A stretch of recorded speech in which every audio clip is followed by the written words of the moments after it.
నామంలో చివరి మీ అందరికీ వందనాలు, ప్రయోజనాలకు వందనాలు. మంచిదండి. మరి ఈ రీతిగా మనమందరం దేవుని వాక్యాన్ని ఆలోచించడం ఎంతో సంతోషకరం. దేవుని పిల్లారా, మరి దేవుని వాక్యాన్ని మనం ఆలోచించేటప్పుడు మన మనస్సు ఖచ్చితంగా దేవుని వాక్యము వైపు మనము ఏకీభవించాలి. మన మనస్సును కంట్రోల్ చేసుకోవాలి. ఎందుకంటే దేవుని పిల్లారా, మనము చాలా శ్రద్ధ కలిగి దేవుని సన్నిధిలో చేరుకున్నాం కనుక మనమందరము దైవ వాక్యాన్ని చాలా ప్రాముఖ్యముగా మనస్ఫూర్తిగా మనస్సు విప్పి దేవా నువ్వు నాతో మాట్లాడు అని హృదయము తెలుసుకొని మనం ఉండాలి. ఎందుకంటే ఆయన చాలా ఆశ కలిగి ఉన్నాడు అన్నమాట. మనము ఎవరితోనో ఏదో చెప్పుకోవాలి, పర్సనల్ అని అనుకుంటాం. కానీ ఆయన పర్సనల్ని అందరితో చెప్పుకోవాలనుకుంటాడు. అదే తండ్రి. కాబట్టి దేవుని పిల్లారా, మనము దైవవాక్యాన్ని ఆలోచించేటప్పుడు చాలా చక్కగా వినాలి, చాలా చక్కగా పరిశీలన కూడా చేయాలి. ఎందుకంటే ఈనాడు వాక్యము ప్రతి ఒక్కరికి స్వేచ్ఛ అనేది ఉంది, చెప్పడానికి, ఆలోచించడానికి. ఈ స్వేచ్ఛను దురుపయోగం చేసుకోకూడదు. వాక్యము రీతిగానే మనం ఆలోచన చేయాలి. దేవుని పిల్లారా, అది దేవుడు రాయించిన మాటలు కనుక సొంత మాటలు అయితే ఖచ్చితంగా దాన్ని ఖండించాలి. దేవుని మాటలు అయితే ఖచ్చితంగా దాన్ని స్వీకరించాలి. అందు గురించి దేవుని గ్రంథములో ప్రభువారి గురించి పలకబడిన మాటలు మనం కనుక చూడగలిగితే, దేవుడు ప్రతి మాటను స్పష్టంగా రాయించాడు. ప్రభుని యేసుక్రీస్తు వారి గురించి దేవుడు చాలా చక్కగా రాయించాడు. ఏమని రాయించాడంటే, దేవుడు ఈ ప్రపంచానికి ఆయన యొక్క త్యాగము, ఆయన యొక్క సంతోషము అర్థం కాలేదు. కానీ నిజంగా తండ్రి అంటే యేసు ప్రభు వారికి పిచ్చి ప్రేమ. ఈ లోకములో ఎవరైనా అతిగా ప్రేమించే భక్తుడు, అతిగా పాటించే తండ్రి ఆజ్ఞని ఎవరైనా ఉన్నారు అంటే ఆయనే ప్రభుని యేసుక్రీస్తు వారు. తర్వాత పరిశుద్ధాత్మ దేవుడు తూచా తప్పక పాటించిన నిజమైన కుమారుడు ప్రభుని యేసుక్రీస్తు వారు. ఎందుకంటే దేవుని పిల్లారా, దేవుడు ఎంత చక్కగా ప్రభువారి గురించి చెప్తున్నారంటే చాలా మనసు విప్పి దేవుడు ప్రభువారితో చెప్తాడు. ఆ మాటలు ఓపెన్గా రాయించాడన్నమాట. హెబ్రీ పత్రిక 1వ అధ్యాయము 1వ వచనం మనము చూడగలిగితే, మొదటి 2 వచనాలు దేవుని పిల్లారా చాలా చక్కగా ఆయన రాయించాడు. దేవుని పిల్లారా చదవగలరా? హెబ్రీ పత్రిక 1వ అధ్యాయము మొదటి 2 వచనాలు. పూర్వకాలమందు నానా సమయములలోను నానా విధములుగాను ప్రవక్తల ద్వారా మన పితరులతో మాట్లాడిన దేవుడు ఈ దినముల అంతమందు కుమారుని ద్వారా మనతో మాట్లాడాడు. ఆయన ఆ కుమారుని సమస్తమునకును వారసునిగా నియమించాను. ఆయన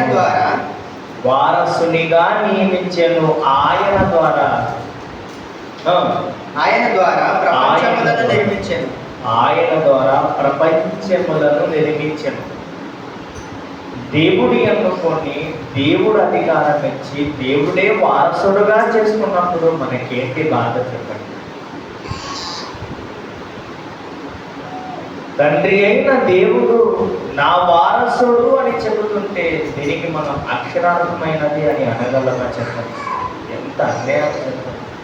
వారసుడు అంటే ఏంటి చెప్పండి? వారసుడు అంటే సర్వం అంటే.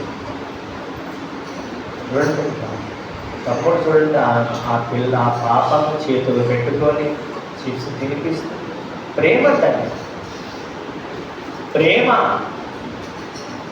దాంట్లో అస్సలు సిగ్గు, దాంట్లో అస్సలు ఎవరేమో చూస్తారు. ప్రేమలో ఎవరేమనుకున్నా గొప్ప. ఎందుకంటే ఆయన సర్వస్వం అన్నమాట, ఆయన భాగం. కష్టపడి కనుక్కున్న పిల్లలు. మనం ఒక చర్చికి వెళ్ళినప్పుడు దేవుడికి వెళ్ళారా, మా మనమడు ఆ చర్చికి వచ్చారు, చర్చి ఫంక్షన్కి మా కోడలు తీసుకొని వచ్చినప్పుడు చాలా ఒక నెల అయితే ఆయన చూసి తీసుకొని వచ్చే లోపల ఆయన రూపం చూసే లోపల నాకు తట్టుకోవడానికి వీలు కాలేదు. అంటే ఎత్తుకోకుండా నేను మానలేదు, ఎందుకంటే మా వారసుడు వాడు. నేను స్టేజ్ మీద ఉన్నాను, మా కోడలు అలా కూర్చుంది. సుప్రియ సరైన స్థానంలో కూర్చుంటే అమ్మ ఇక్కడ తీసుకొని రాని వాటిని తీసుకొని ఆడించానన్నమాట. తర్వాత అంటారంట, మాస్టర్కి ఏమైనా పిచ్చిందా అంటారంట. ఏంటి అలా బలిపీఠం దగ్గర తీసుకొని పిల్లల్ని ఆడిస్తానంటే, ఊరే నా మనబట్టి నేను ఆడిస్తే నీకేం పాలించాడు? నీకేమన్నా న్యాయమా? అసలు నా ఇష్టం అండి. సరే, ఏమైనా తప్పు అంటే అది నా మనబడు లేక మందిరంలో వచ్చిన తర్వాత మన పిల్లలు మనకి ఇష్టంగా ఆడించుకుంటాం. మనకి బయటికి తీసుకుని పోయాను, ఏడవకూడదు, వాక్యం ఇష్టం కాకుండా మా కోడలు వినాలని నేను చాలా ప్రయత్నించాను. వానికి లాలిస్తూ పాడిస్తూ నేను వింటూ, అది నా ఆనందం. ఆ రీతిగా దేవుడు ప్రవక్తలతో మాట్లాడాడని, ఇతరులతో మాట్లాడాడని, అందరితో ఎలా అంటున్నాడు చూడండి. దేవుడు ప్రవక్తల ద్వారా మాట్లాడినాడు, వారికి ప్రవక్తలు అన్నాడు. తర్వాత నానా సమయములలో నానా విధముగా ప్రవక్తల ద్వారా మాట్లాడించాలి. వాళ్ళు ప్రవక్తలు అన్నాడు. ఓకే, మన పితరులతో మాట్లాడిన దేవుడు ఈ దినములంతమందు కుమారుని ద్వారా మనతో మాట్లాడాడు. కుమారుని ద్వారా మాట్లాడి ఆయన కుమారుని సమస్తమునకు వారసునిగా నియమించాడు. వారసుడు అన్న తర్వాత ఆయన వారసుడు అంతే. తర్వాత దేవుని పిల్లారా, ఆయన కొడుకండి, ఆయన ఇష్టం వారసునిగా. మళ్ళీ ఈ మాటకు అందామా, ఎందుకు వేసుకుని వారసుడుగా చేసుకున్నామని? అంటే మేమందరం ఆయన తండ్రి అంటే ఎవరికి ప్రాధాన్యత ఇస్తాడో వాళ్ళకి ఇస్తాడు. ఆయనకి తెలుసు ఎవరికి ఏ మాట ఏ బిరుదు ఇవ్వాలో ఆయనకి తెలుసు, అంతే. తన కుమారుడు ద్వారా మాట్లాడిన దేవుడు మాట్లాడిన తర్వాత వారసునిగా చేశాడంటే ధన్యుడు, ఆయన వారసుడు అంతే. ఇంకా అసలు ఏంటి వారసుడు మాత్రం, దీని భావాలు మనకు తెలియాలంటే మనకు వారసుడు లేరా? వారసుడు గురించి ఎంత తప్పిస్తాను చెప్పండి. పెళ్ళైన వెంటనే మనకు గర్భఫలం కావాలి కావాలని తప్పించే ఒక తపనని లోకంలో ఏదైనా ఉందా అంటే కోరిక, పిల్లలు కావాలనేదే కోరిక. అవునంటారా కాదంటారా? పిల్లలు కావాలండి. ఏ తండ్రి పిల్లలు లేక సంతోషంగా ఉంటాడు చెప్పండి? పిల్లలు ఉంటేనే సంతోషం. ఎంతమంది ఉన్నా, ఆ కాలంలో మన పెద్దల కాలంలో అయితే 12 గొడవ అంటే 1 డజన్ ఉన్నా వారే ఆస్తి. వారికి ఏమున్నా వాళ్ళు తినకపోయినా పిల్లలు తినిపించేవారు. ఎందుకంటే సంతృప్తి అన్నమాట, తృప్తి. ఆ రీతిగా యేసుప్రభువు వారి గురించి మాట్లాడుతూ ఏమని చెప్తున్నాడంటే దేవుని పిల్లారా, ఒక విషయం మనం ఆలోచించగలిగితే, 2 కొరింథీ పత్రిక 8వ అధ్యాయము 9వ వచనం దేవుని పిల్లారా. 2 కొరింథీ పత్రిక 8వ అధ్యాయము 9వ వచనం. మీరు మన ప్రభువైన యేసుక్రీస్తు కృపను మీరు మన ప్రభు అయిన యేసుక్రీస్తు కృపను ఎరుగుదురు కదా. ఆయన ఆయన ధనవంతుడై ఉండి మీరు తన దారిద్ర్యము వలన ధనవంతులు కావాలనని మీ నిమిత్తము దరిద్రుడాయను. మన నిమిత్తము దారిద్రుడాయను. ఎవరు?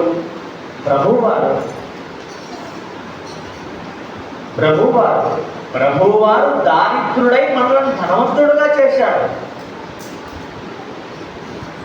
దారిద్రుడు వారసుడు ఆయనే, కుమారుడు ఆయనే, దారిద్రుడు కూడా ఆయనే. ఇప్పుడు తండ్రి అయిన దేవునికి మనం కోపపడాలా? చెప్పండి. ఏమయ్యా నువ్వు వారసునిగా చేసిన తర్వాత దారిద్రుడు అని యేసుప్రభు వారికి అంటున్నామని మనం బాధపడాలని చెప్పండి. తప్పు. ఉన్నతమైన స్థానానికి వెళ్ళే ప్రతి ఒక్క మనిషి కష్టపడితే తప్పదు, కష్టపడాలి. ఎందుకంటే యేసుప్రభు వారి ముందు పెట్టిన యజ్ఞం అంటే చాలా గొప్ప యజ్ఞం అంటే, చాలా గొప్ప యజ్ఞం. ఆ యజ్ఞాన్ని జయించాలంటే ప్రభువారు దారిద్రుడు కావాలి. ఎందుకంటే ఈ యజ్ఞాన్ని సాధించే ఏకైక వ్యక్తి తన వారసుడు ప్రభుని యేసుక్రీస్తు వారు. అందు గురించి ఆయన ఏమని చెప్పుకున్నాడో తెలుసా? ఈ ప్రపంచంలో ఎందరో పుట్టుకొచ్చారు.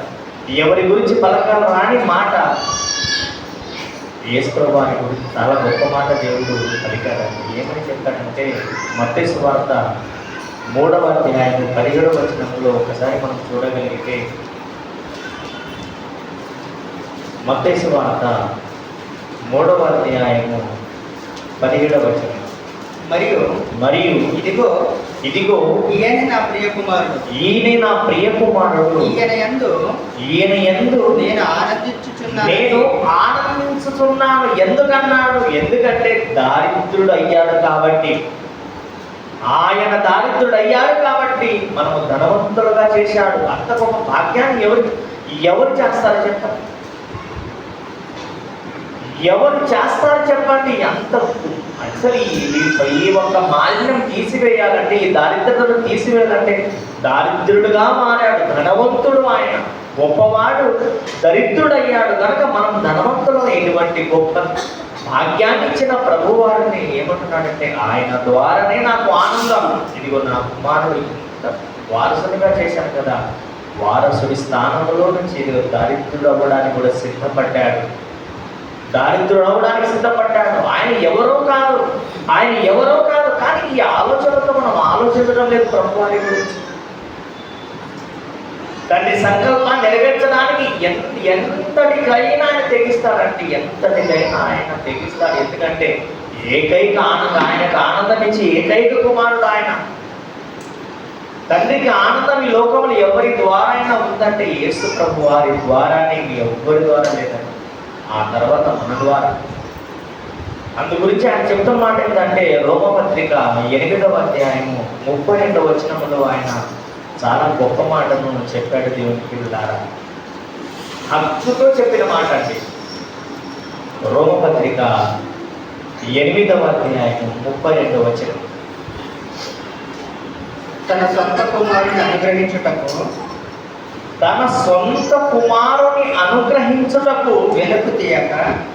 వెనుకు తీయక మనందరి కొరకు ఆయనను అప్పగించిన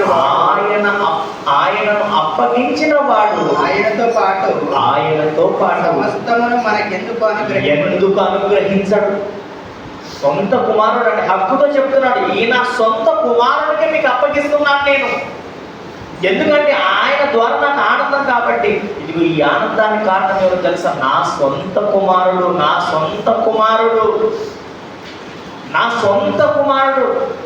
వారసుడు, నా ప్రియ కుమారుడు, నా సొంత కుమారుడు. అసలు ఈ మాటలు ఎంత విలువైన మాటలు ప్రభువారి గురించి మాట్లాడుతుంటే, కష్టమైన నష్టమైన ఈ లోకాన్ని ఉద్ధరించి ఏకైక నాథుడు ప్రభు వారే అని ప్రభు చెప్తుంటే ఎంత వాక్యాన్ని ఎంత వక్రీకరిస్తున్నారంటే దేవుని పిల్లారా, ఎంత వక్రీకరిస్తున్నారంటే అసలు ఏమనాలి చెప్పండి. అసలు బైబిల్ని ఏమైనా పరిశీలన చేస్తున్నారా అంటే నిజంగా బైబిల్ ఓపెన్ యూనివర్సిటీ దేశాలి గారికి చాలా పాదాలు పెట్టి మొక్కాలండి. నిజంగా ఆయన లేవనెత్తిన నినాదం చాలా గొప్ప నినాదం. అపోస్తల కార్యం 11వ అధ్యాయము మా యోహాను సువార్త 5వ అధ్యాయం 39వ వచనంలో నిజంగా దేవునికి వెళ్ళారా ఎంత గొప్ప నినాదాన్ని మనము ఆయన ఒక నియమముగా ఒక ఆజ్ఞగా బయటికి తెచ్చాడంటే దేవునికి వెళ్ళారా. యోహాను సువార్త 5వ అధ్యాయము 39వ వచనం, లేఖనముల యందు మీకు నిత్య జీవము కలదని తలంచుచు వాటిని పరిశోధించుచున్నారు. ఎంత గొప్ప విషయాన్ని నేను లేవనెత్తారో తెలుసా దేవునికి వెళ్ళారు. నిజంగా దేవునికి వెళ్ళారా చాలా గొప్ప ఖండన దేవునికి వెళ్ళారా. ఇది మన బేస్. మనము దైవ సన్నిధికి చేరే ప్రతి ఒక్కరం ఎలా ఉండాలో తెలుసా, పరిశీలనతో రావాలి, పరిశీలించాలి. అప్పుడే మనకి బైబిల్ అర్థమవుతుంది. నీకు దేవుడు ఎందుకు ఇచ్చాడంటే లేఖనములలోనే నిత్య జీవం ఉంది. తండ్రి అంత ప్రేమతో రాయించిన మాటలను మనము చదువుకోవాలి, గ్రహించుకోవాలి, మనం ఆలోచించాలి. ఈ ప్రపంచంలో ఎవ్వరు చెప్పని మాట ఏమని చెప్పాడో తెలుసా దేవుని పిల్లలు, ఎంత మాటగా మీరు దైవాలు అన్నారు దేవుని పిల్లలు. ఇది చాలా గొప్ప మాట. ఈ ప్రపంచంలో ఎవ్వరు చెప్పలేదు తెలుసా ఆ మాట. మనము దైవాలను ఈ మాటను ఇంగించుకోవడానికి, జీర్ణించుకోవడానికి కొంతమందికి సరిపోదు. దేవుడు ఏమో మనకి దేవుడితో మాట్లాడుతుంటే యేసు ప్రభు ద్వారా ఈ దినాలను ఎందుకు రాయించాడంటే పరిపూర్ణమైన సత్యము. సొంత కుమారుని ద్వారా మనకు అనుగ్రహించాడు. పరలోకం ఎందుకు ఇవ్వనయ్యా అంటున్నాడు డైరెక్ట్. నేను నా సొంత కుమారుని అంటే వారసుని అంటే నాకు ఆనందమిచ్చే కుమారుని, నా సొంత కుమారుని నీ గురించి అర్పించినప్పుడు నీకు పరలోకం ఎందుకు ఇవ్వను సార్? నీకు పరలోకం నేను ఎందుకు ఇవ్వను? పరలోకం ఇవ్వడానికి యేసు ప్రభు వారిని ఈ లోకానికి దింపాడు దేవుడు. పరలోకం ఇవ్వడానికే దింపాడు కాబట్టి పరలోకం మనదే. మనం పరలోకానికి చేరాల్సిందే. ఎందుకంటే ఆయన ఆశను, ఆయన సంకల్పాన్ని నెరవేర్చిన ఏకైక నాదుడండి. ఎందరో ప్రవక్తలు వచ్చారట, మన పితరులతో చాలా మాట్లాడారు. కానీ ఫైనల్ అంటే అంతిమ తీర్పు ఎవ్వరు ఇవ్వలేదు. అందరు పని చేశారు, అందరు వెళ్ళిపోయారు. కానీ అంతిమ తీర్పు ఎలా ఇచ్చాడు? కొలస్సీ పత్రిక 1వ అధ్యాయం 18-19 వచనాలు చూడండి. కొలస్సీ పత్రిక 1వ అధ్యాయము 18-19 వచనాలు. సంఘము అను శరీరమునకు ఆయనే శిరస్సు. ఆయనకు అన్నిటిలో ప్రాముఖ్యము కలుగు నిమిత్తము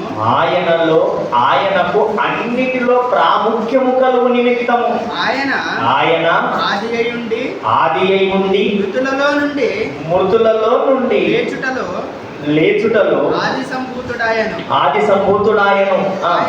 ఆయన యందు సర్వ సంపూర్ణత అంటే సర్వ సంపూర్ణత నేను ప్రభు ఆయన కుమారుడైన యేసుక్రీస్తు ద్వారానే అంటే సత్యాన్ని స్థాపించాలి, పరిపూర్ణం చేయాలి. ఈ లోకానికి శాసనం విధించాలి. ఎవరి ద్వారా? ఆయన యందు సర్వ సంపూర్ణత నివసింపవలెనని ఆయన శిలువ రక్తము చేత సంధి చేసి ఆయన ద్వారా సమస్తమును అవి భూలోకమందైనను పరలోకమందున్నవైన వాటినన్నిటిని ఆయన ద్వారా తనతో సమాధానపరుచుకున్నాడు. అంటే పితరుల రక్తం అర్పించలేదా? అర్పించాడు. ఆలోచించాలి, ఎంతమంది రక్తానికి ఏదే రక్తం అర్పించలేదంటే అర్పించాడు. ఎందరో రక్తాన్ని అర్పించారు, తమ ప్రాణాలను సమర్పించారు. కానీ వారి ద్వారా కాదు. ఎవరిని అనుకున్నాడు? ఎందుకంటే ఈ లోకానికి వారసుడుగా చేశాడు కాబట్టి ఆయనే ఆది, ఆయనే అంతం. ఇంకా ఎవ్వరి ద్వారా అనుకోలేదు ఆయన. ప్రభువైన యేసుక్రీస్తు ద్వారా మాత్రమే సర్వ సత్యాన్ని స్థాపించాలనుకున్నాడు, సర్వ పరిపూర్ణతలు నడిపించాలనుకున్నాడు. సమాధానపడ్డాడు. ఒక మాట, కంట్రోల్ అయిపోయాడు దేవుడు. కంట్రోల్, కూల్ అయిపోయాడు దేవుడు. శాంతి మూర్తిగా మారిపోయాడు. ఇదిగో ఈ నా కుమారుని ద్వారానే సమాధానం. ఎందుకంటే మత్తయి సువార్తలో ఒక మాట చదివాం, ఆయన ఎంతే ఆనందాన్ని కలిగించే కుమారుడు వచ్చినప్పుడు, అంటే సర్వ సంపూర్ణత దేవుడికి యేసు ప్రభు వారిలో దొరికిందనమాట. సర్వ సంపూర్ణత ఏ ప్రవక్తల ద్వారా లేదు, ఇతరులతో ఎక్కడా లేదు. కానీ యేసు ప్రభు ద్వారా మాత్రమే సర్వ సంపూర్ణత. ఎలా? తన శిలువ రక్తము ద్వారా రాశాడు చరిత్ర. ఏ చరిత్ర? పాపపు చరిత్రను తుడిచివేశాడు ఆయన. ఎందుకు? సొంత కుమారుడు కనుక. ఎందుకు? వారసునిగా నియమించాడు కనుక. ఆయనండి అటువంటి పుణ్యమూర్తి. అసలు ఆ బంధాన్ని మనం ఎలా తెంపగలం చెప్పండి? ఆ బంధాన్ని ఎలా తెంపగలం చెప్పండి? ఈ లోకానికి వచ్చినప్పుడు ఎంత ప్రేమించాలో తెలుసా? తండ్రి దేవుడిని ఎంత ప్రేమించాలో తెలుసా? తెల్లవారుదామా ఎవరంటే ప్రార్థన చేసి మనం మరిచిపోయాం. ఇది మీలో చేతులు తెచ్చు 4 గంటలకు ఎవరంటే ప్రార్థన చేస్తుంది ఇక్కడ? ఎవరు లేదు. కానీ ప్రభువారు ఆయన గురించి రాయబడిన మాట, ఆయన 4వ జామున తండ్రితో ఏకాంతంగా మాట్లాడిపోయాడు. పర్సనల్ బంధం అన్నాడు. ప్రార్థన చేయాలి అంటే తండ్రి 5,000 మందికి రొట్టెలు భోజనం పెట్టాలన్నా తండ్రి ఎంత ప్రేమ, ఏం ప్రేమ చూడటం వాళ్ళ, ఎంత సంతోషిస్తున్నాడు తండ్రి. ప్రతి విషయానికి తండ్రితోనే మాట్లాడేవాడు. ప్రతి విషయానికి తండ్రి ఆజ్ఞిస్తేనే, ప్రతి విషయం తండ్రి తండ్రి తండ్రి అని పడి చచ్చిపోయేవాడు. ఇప్పుడు తండ్రి ఏం చేస్తున్నాడు? కుమారుడు కుమారుడు కుమారుడు కుమారుడు అని పడి చచ్చిపోతున్నాడు తండ్రి. ఏం బంధం అంటే వాళ్ళ, అది బంధం. వారసుడు అని అన్నవాడు ఆయన. నాకు ఈయనే నా ప్రియ కుమారుడు అని ఓపెన్గా చెప్పింది ఆయన. ఇదిగో నా సొంత కుమారుడు. ఇదిగో నేను ఏం చేస్తానంటే ఇక సర్వ పరిపూర్ణత నా కుమారుడి ద్వారానే, నా కుమారుని ద్వారానే నేను సర్వ సంపూర్ణత చేయాలి. సర్వాన్ని జీరోగా చేసి పాడేయాలి. ఎవరి ద్వారా లేదు నాకు సంపూర్ణమైన ఆనందం? ఎవరు చెప్పండి? ఎవరు ఆనందాన్ని మిగిల్చేవాడు? ప్రతి వాడు పాపం చేసేతోడే, ప్రతి వాడు ఆజ్ఞాతిక్రమించేతోడే, ప్రతి వాడు సొంత కార్యాలు చేసుకునేవారే. కానీ ప్రభువారు దారిద్రుడండి, సామాన్యం. ధనవంతుడైన వాడు అందు గురించి ఆఫరించాడంటే దేవుడు ఆఫరించాడు తెలుసా? ఇటువంటి కుమారుడు నేను ఏం చేస్తానంటే అది ప్రేమించి ఇచ్చిన ఖ్యాతి, ప్రేమించిన ఘనత ఏదో తెలుసా? ఫిలిప్పీ పత్రిక 2వ అధ్యాయము 8-9 వచనాలు ఒకసారి చదువుతారా? ఫిలిప్పీ పత్రిక 2వ అధ్యాయము 8-9 వచనాలు. మరియు ఆయన ఆకారమందు మనుషుడిగా కనబడి 9వ వచనం డైరెక్ట్. అందుచేతను పరలోకమందున్న వారిలో గాని, భూమి మీద ఉన్న వారిలో గాని, భూమి కింద ఉన్న వారిలో గాని, ప్రతి వారు మోకాలు యేసు నామమున వంగునట్లు ప్రతి వాని నాలుక తండ్రి అయిన దేవుని మహిమ. నువ్వు యేసు ప్రభు ద్వారా మనం వంగితే తండ్రికి మహిమ. అది ఏమంటే ఆయన సెట్టింగ్, ఏమంటే ఆయన ప్లాన్. తండ్రి అయిన దేవుడు అంటే మహిమ. ఆనందపడాలి అంటే, తండ్రి అయిన దేవుడికి సంతోషం కలగాలంటే యేసు ప్రభు నామములోనే వంగాలంట మనం. ఆయన నామ జపం చేస్తే తండ్రికి మహిమ. ఆయన చెప్తున్నాడు, అటువంటి మహిమ పొందించే కుమారుడు ఏమని చెప్తున్నాడు తెలుసా? ముందుకు చదవండి. యేసుక్రీస్తు ప్రభువు అని ఒప్పుకొనున్నట్టు దేవుడు ఆయనను అధికముగా హెచ్చించి దేవుడు ఆయనను అధికముగా హెచ్చించి అసలు ఏంటంటే చెప్పండి, యేసు ప్రభు నామంలో ఇక్కడ ప్రార్థన చెయ్యని వారు ఎవరైనా ఉన్నారా? యేసు ప్రభు నామమే కదండి. ప్రారంభించాలి అంటే యేసు ప్రభు నామమే. అంతం అంటే ఆమె అనాలి అంటే కూడా యేసు ప్రభు నామమే. అత్యధికముగా హెచ్చించి అటువంటి హెచ్చించిన ప్రియమైన ముద్దుల కన్న తండ్రికి వారి మధ్యలో భేదం పెట్టడం ఏమైనా న్యాయమా అని అడుగుతున్నాను నేను. వారి మధ్యలో భేదం పెట్టడం ఏమైనా ధర్మమా? ఎంత అన్యాయం జరుగుతుందో తెలుసా, అందు గురించి నేను ఈ సభలు ఒక చోట జరిగేటప్పుడు కర్మలు ఇక్కడ నుంచి బండికి వెళ్ళాను. వారికి లేని భేదము, ఆయనేమో తండ్రి అని పడి చచ్చిపోతాడే, తండ్రి ఏమో కుమారుడు అంటే పడి చచ్చిపోతాడే, 3 లోకాలకు అత్యధికంగా హెచ్చించి ప్రతి వారి నాలుగా యేసు ప్రభు నామములో వంగాలి, అప్పుడే నాకు మహిమ, అప్పుడే నేను ఆనందం పడేదని ఆయన సెలవిస్తుంటే ఆయన రాయించి బంగారు వాక్యాలు పెట్టి ఉంటే ఎందుకు ఇంత భేదం పెడుతున్నారో చెప్పండి. ఒక కుటుంబంలో చీడములు ఎలా పెడతారో చెప్పండి, అత్తకి కోడలికి ఎలా పెడతారు వైర్యం, తండ్రికి కుమారునికి ఎలా పెడతారు వైర్యం, అలా పెడుతున్నారండి ఇప్పటి కాలంలో బోధకులు. ఆయన సంతోషించి నా కుమారుడు అంటున్నప్పుడు, నా సొంత కుమారుడు అంటున్నప్పుడు, నేను నా వారసుడు అంటున్నప్పుడు, ఇదిగో నేనే నా కుమారుని హెచ్చిస్తున్నానని ప్రపంచ 3 లోకాలకు అధిపతిగా చేసినప్పుడు మనం ఏంటి చెప్పండి భేదం చూపించేది? అసలు ఎంత అన్యాయం, ఎంత చిక్స్ పెడుతున్నారు, ఎంత భేదం కలిగిస్తున్నారు, ఎంత భేదకరమైన భిన్న సువార్త. ఎంత తప్పు జరుగుతుంది దేవుని పిల్ల, ఎంత తప్పు జరుగుతుందంటే బోధకులుగా వాక్యాన్ని వినేవారిగా మనం చాలా ఆలోచించాలి. నిజంగా దేవుని పిల్లారా, మనం చదువు ఉన్న కాలంలో పుట్టాం, చాలా అదృష్టవంతులం. చదువుకోవాలి, ప్రతి ఒక్కరు చక్కగా చదువుకోవాలి, అది బైబిల్ ఎక్కువగా చదువుకోవాలి. ఎందుకంటే దేవుడు రాయించాడు కదా, లేఖనముల యందు మనకు నిత్య జీవం. ఈ సూత్రాన్ని మనం ఎప్పుడు మరవకూడదు. ఈ సూత్రాన్ని మనం ఎప్పుడు మరవని వారుగా ఉండకూడదు. దెబ్బతింటాం దేవుని పిల్లల జాగ్రత్త కలిగి ఉంటారు. అందు గురించి ఆయన అంటున్నాడు, అత్యధికముగా హెచ్చించారు.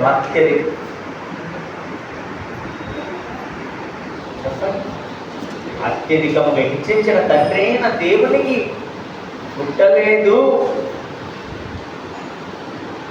ఈయన తండ్రికి ఎంత అధికారం ఉందో కుమారుడు కూడా అంతే. అంటే ఏమైపోవాలి చెప్పండి తండ్రి, ఏమైపోవాలి చెప్పండి తండ్రి? చాలా బాధ పెడుతున్నాడు దేవుని పిల్లలు. మనం బైబిల్ బాగా చదవాలి. దేవుడి హెచ్చించి ఆయనకి సర్టిఫికెట్ ఇచ్చినప్పుడు ఇది ఎందుకు చెప్పు? విభేదం వాళ్ళు రాసుకొని ఇంత విలువైన గ్రంథాన్ని స్పష్టమైన తెలుగు భాషలో అర్థమయ్యే రీతిగా మనకు అందించినప్పుడు పరిశుద్ధాత్మ దేవుడు ఇంత మనం కలవరించుకోవలసిన ఆ విషయాల పట్ల అవసరం చాలా దెబ్బతింటారు. అందు గురించి దేవుడు చెప్తున్నాడు, లేఖనాల యందు మనకు నిత్య జీవం. యేసు ప్రభువే కదండి నిత్య జీవము. ఆయనకు వారసులుగా నియమించిన వాడు, ఆయనతో మాట్లాడిన వాడు, తన సొంత కుమారుడు చెప్పినవాడు, ఆయన ద్వారానే ఆనందం. కాబట్టి ఇదిగో నేను అత్యధికంగా నా సొంత కుమారుడు హెచ్చించినప్పుడు, ఆయన హెచ్చించుకున్నప్పుడు ఇది ఎందుకు చెప్పండి? మనము నమ్ముకోవాలి, ఆయన పాదాలు పట్టుకోవాలి, పరలోక రాజ్యం చేరుకోవాలి, తండ్రిని చూడాలి, ఎలా సంతోషపరచాడో అని మనము పై ఉన్న వాటి మీద మన ఆసక్తి కలిగి మనం జీవించాలి తప్ప ఈ ప్రశ్నలతో మన తండ్రిని కుమారుణ్ణి విడబట్టే భ్రష్టకరమైన ఆలోచనలు మనలో రాకూడదు.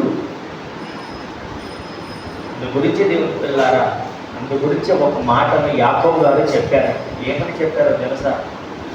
యాకోబు గారు ఇటువంటి విషయాలలో నిజంగా ఎంత అటాక్ జరుగుతుందంటే దేవుని వాక్యానికి, ఎంత ఫైట్ అంటే ఎంత పోరాటం జరుగుతుందంటే దేవుని పిల్లారా, ఆ విషయాన్ని చూసుకొని మనం ముగించుకున్నాం దేవుని పిల్ల. ఈ యాకోబు పత్రిక ఒక విషయం మనం ఆలోచించినట్లయితే, ఈ యాకోబు పత్రిక 1వ అధ్యాయము 21వ వచనం దేవుని పిల్ల. యాకోబు పత్రిక 1వ అధ్యాయము 21వ వచనం. అందుచేత సమస్త కల్మషమును విర్రవీగుచున్న దుష్టత్వమును మాని విర్రవీగుచున్న దుష్టత్వం అంతా ఇది. అందుచేత విర్రవీగుచున్న దుష్టత్వము, ఈ దుష్టత్వము మాని లోపల నాటబడి మీ ఆత్మలను రక్షించుటకు శక్తిగల వాక్యమును వాక్యం సాత్వికముతో అంగీకరించే మనసు ఎక్కడుందని చెప్పండి. మాయమైపోయింది దేవుని పిల్లరా, మాయమైపోయింది సాత్వికమైన మనస్సు. దేవుడు అంటున్నాడు శక్తి కలిగిన వాక్యం, సాత్వికమైన మనసులోనికి రావాలనుకుంటుంది ఆ వాక్యం. కానీ విర్రవీగుచున్న దుష్టత్వం ఎక్కడో పనిచేస్తుంది. అది మనం మానుకోవాలి. ఇది ధర్మం కాదు. దేవుని వాక్యానికి ఆటంకపరిచే విర్రవీగతనం మనకు పనికిరాదు. మనం సాత్వికమైన మనసుతో దైవ సన్నిధికి చేరుకోవాలి. సాత్వికమైన మనసుతో తండ్రి సన్నిధికి చేరుకోవాలి. సాత్వికమైన మనసుతో మనం వేడుకోవాలి. మన హృదయాలలో వాక్యము రావాలి. ఎంత చక్కగా చెప్పారు యాకోబు పత్రిక 1వ వచనంలో. విర్రవీగుచున్న దుష్టత్వం మానుకోవాలి. ఏం చెప్పండి, ఈ దుష్టత్వంతో తండ్రికి కుమారుడికి పెద్ద చిచ్చు పెడుతున్నాడు తెలుసా. విభేదం. కాబట్టి దీనికి కారణం ఒకటే, విర్రవీగుచున్న దుష్టత్వం. నేను ఏదో చెప్పాలని దేవుడికే వైరం పెట్టే బోధలా చెప్పండి. అలా ఎందుకంటే సాత్వికమైన మనసుతో మనం చేరుకోవాలి. ఎందుకంటే అత్యధికముగా యేసు ప్రభువు వారు మన ప్రభువును హెచ్చించినప్పుడు ఆయన పాదాల చెంత మన శిరస్సు పెట్టి మోక్ష మార్గంలోకి వెళ్ళి మనం రక్షించబడి కొంత రక్షించే పట్ల మనం ఉండాలి. అది మన ధ్యేయం, అది మన కట్టడ, అది మన ఆచారం. ఎందుకంటే యోహాను గారి ద్వారా మాట రాయించాడు. ఏమని మాట రాయించాడు ప్రభు వారు? యోహాను మొదటి పత్రిక 3వ అధ్యాయము, యోహాను మొదటి పత్రిక 3వ అధ్యాయము 16వ వచనం దేవుని పిల్ల. ఆయన మన నిమిత్తము తన ప్రాణము పెట్టెను గనక దీని వలన ప్రేమ ఎట్టిదని ప్రేమ తండ్రి ప్రేమ. అసలు ఏం క్యాచ్ అండి బైబిల్ తెలుసా? ఇప్పుడు చదవండి 3:16 యోహాను సువార్త. కంఠపాఠం పొంది కనుక దేవుడు లోకమును ఎంతో దేవుడు లోకాన్ని ప్రేమిస్తే ఈయన ఏం చేశాడంటే క్రియ చేసి పారేశాడు. ఏం చేశాడు? క్రియ.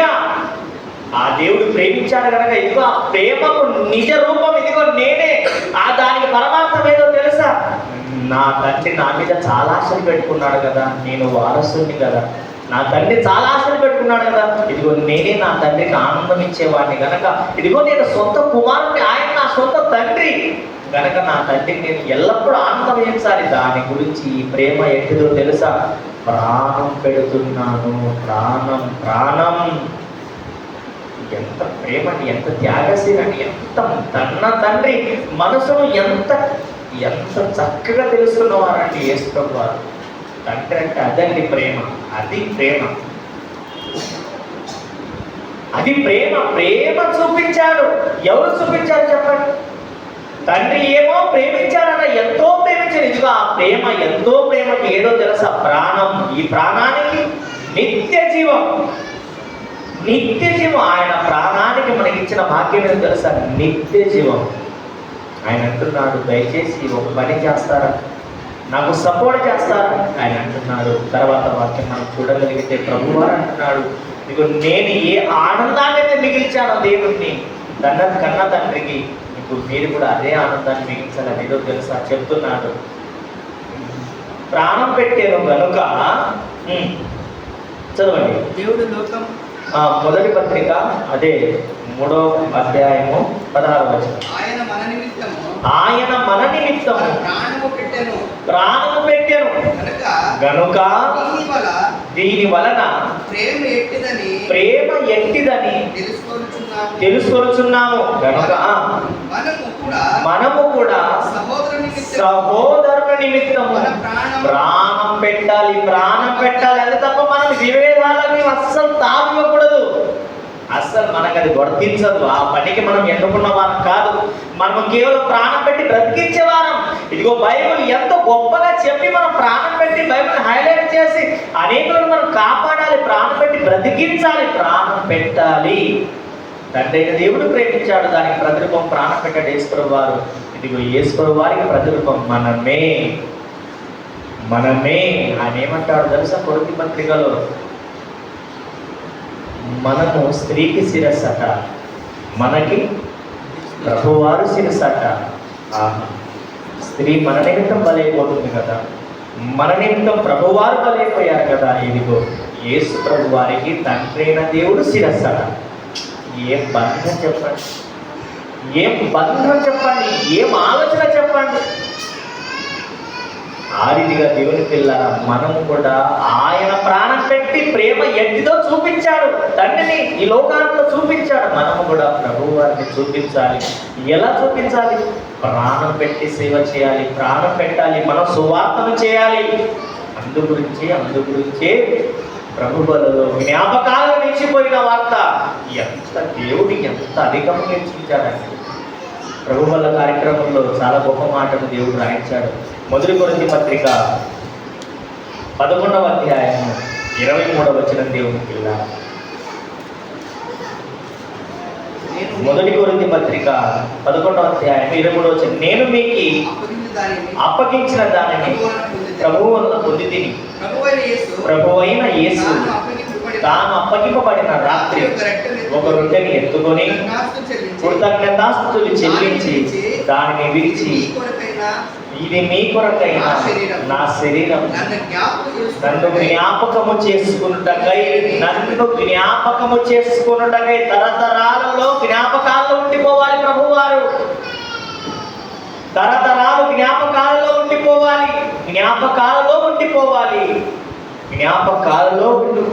ప్రభువారు మాత్రమే మన జ్ఞాపకాలు ఉండిపోవాలి. ఎంత గొప్ప భాగ్యం చూడండి ఆయనకి. ఎవ్వరు ఉండకూడదు. దానికి అంటున్నాడు, జ్ఞాపకాలలో నిత్యము నిలిచేవాడే 3 లోకాలలో జ్ఞాపకాలు నిలిచిపోవాలి. భూమి ఉన్నంత వరకు ఇది జరుగుతూనే ఉండాలి. మరిచేవాడు ముస్లిం, ఇది చేయని వాడు ఇంకా ఎవరైనా సరే, కానీ మనం మరవకూడదు. మనకు శరీర ప్రభువు శరీరమే. అందు గురించి 26వ అధ్యాయం మత్తయి సువార్తలో 28వ వచనం ఎంతో గొప్ప మాట రాయించాడు. చెప్పండి. మత్తయి సువార్త 26వ అధ్యాయము 28వ వచనం.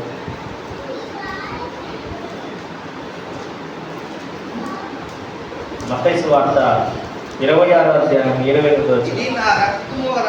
ఇది నా రక్తం వలన అనగా పాప క్షమాపణ నిమిత్తము అనేకుల కొరకు చిందింపబడుతున్న నిబంధన నియమాన్ని రాసినప్పుడు ఎంత ధన్యుడంటే యేసుప్రభు వారు. మనకెంత ధన్యులమండి. నియమాన్ని నియమించాడు, ఇది క్రొత్త నిబంధన నియమించాడు, ఈ శాసనాన్ని రాసేశాడు. దీన్ని మార్చకూడదు. ఈ శాసనం తరతరాలు పాపక్షమాపణ నిమిత్తం భూమి ఉన్నంత వరకు పుట్టే ప్రతి వానికి, పాపం చేసే ప్రతి వానికి మందు శరణ్యం యేసుప్రభు వారు. ఎంత గొప్ప భాగ్యాన్ని మనం ఎందుకు కోల్పోవాలి? ఎంత గొప్ప భాగ్యాన్ని తరతరాలు ఎన్ని తరాలు గడిచిపోలేదు. మన పాప క్షమాపణ నిమిత్తం చిందించబడుతున్న ప్రభువారి రక్తం క్రొత్త నిబంధన ఈ ప్రపంచానికి, ఈ భూలోకానికి ఇచ్చేశాడంటే ఆయన రక్తాన్ని సంపూర్ణంగా సంధి చేశాడు. ఇటువంటి భాగ్యంలో పప్పులు తీసుకుంటున్నాం మనం అందరం ధన్యులము. విభేదాలు పుట్టించే వారిగా ఉండగా ప్రాణం పెట్టాడు కనుక, ఆ ప్రేమను చూపించాడు కనుక, తండ్రి ప్రేమను మనం కూడా ప్రాణం పెట్టి యేసుతో వారిని తండ్రి దేవుని పరిశుద్ధాత్మ ద్వారా మనం చూపించాలి. అందుకే మనం అందరం ఎదగాలి. మన దేవుని పిల్లలు కళ్ళు మూసుకోండి, ప్రార్థన చేసుకుందాం. ప్రభు యొక్క రొట్టె నిమిత్తం, ప్రభు యొక్క దేహం నిమిత్తం మన మధ్యలో మోజెస్ గారు ముందుకు వచ్చి ప్రభు యొక్క శరీరం నిమిత్తం, రక్త నిమిత్తం ప్రార్థన చేస్తారు.